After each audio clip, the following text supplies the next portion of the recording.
Welcome to This Explainer. Today, we're breaking down a really fascinating situation. A moment where international geopolitics is literally colliding with our everyday domestic lives. And we're going to show you exactly how it ends up hitting your wallet. All right, let's dive right in.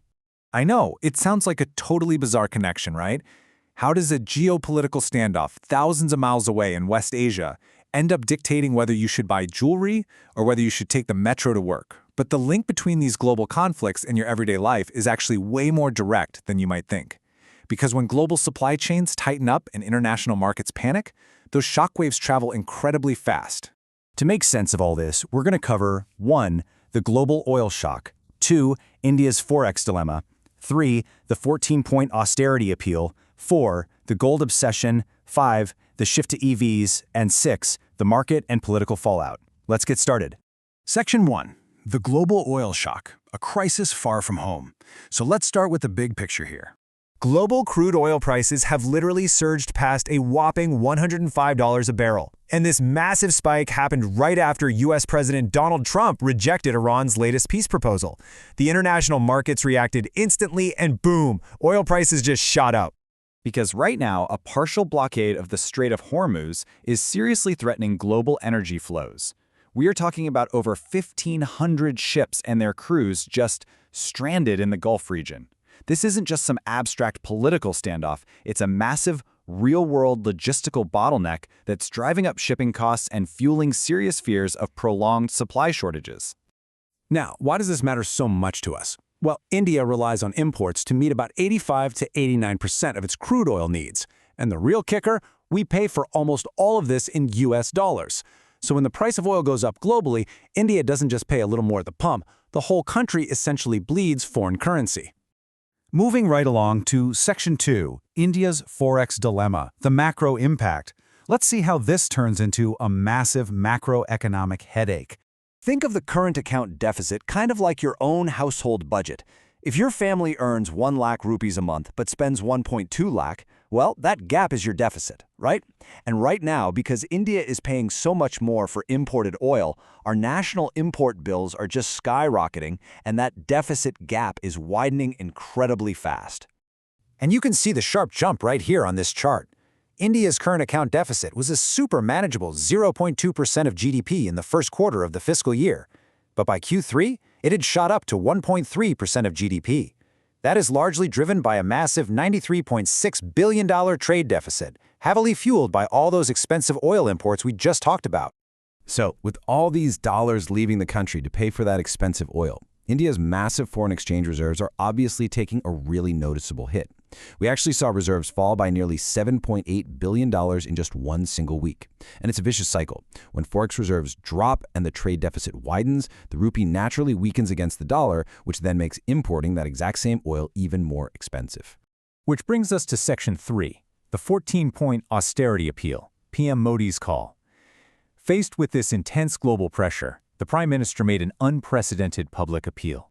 The Prime Minister actually laid out 14 very specific lifestyle adjustments. He's asking people to revive those work-from-home habits we all learned during COVID just to save fuel.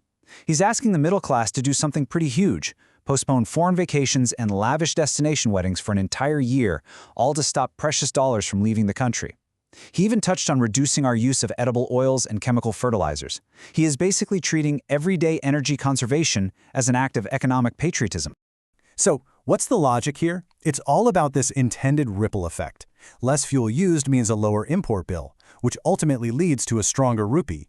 If millions of people start carpooling, taking public transport, or working from home, that aggregate drop in demand means the government literally has to import less oil, keeping our dollars safely inside the country.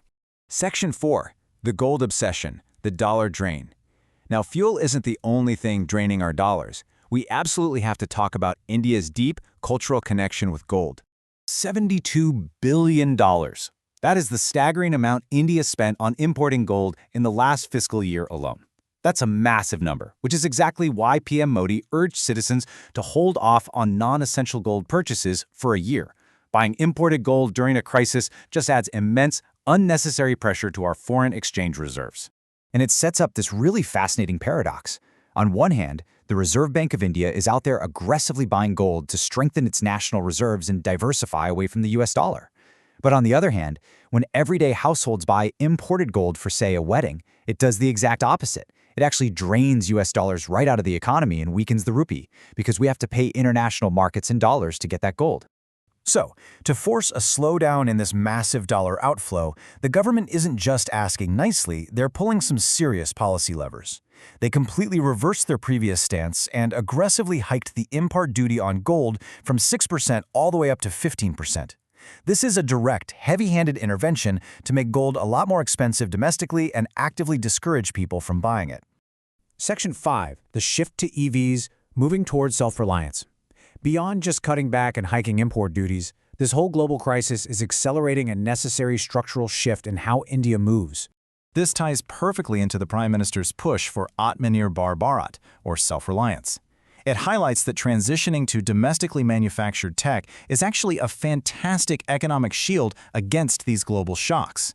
Driving vocal for local builds up our domestic resilience, so that a crisis way out in the Strait of Hormuz doesn't dictate the daily cost of living in Mumbai or Delhi. And this is exactly where electric vehicles enter the chat. In this context, adopting EVs transforms mobility from just, a nice green environmental choice into a literal strategic national defense against imported inflation. Every single kilometer you drive on locally generated electricity instead of imported petrol actively defends the Indian economy from the crazy volatility of global oil markets. Finally, Section 6, Market and Political Fallout, the Backlash. Unsurprisingly, all these massive public appeals and economic shifts have caused some serious, immediate ripples across both the markets and the political landscape. We're already seeing the very real financial toll. The moment the Prime Minister even suggested pausing gold purchases, jewelry markets crashed. Major stocks like Titan, Kalyan, and Sky Gold plunged by up to 12%. Meanwhile, state-run oil marketing companies are just bleeding cash.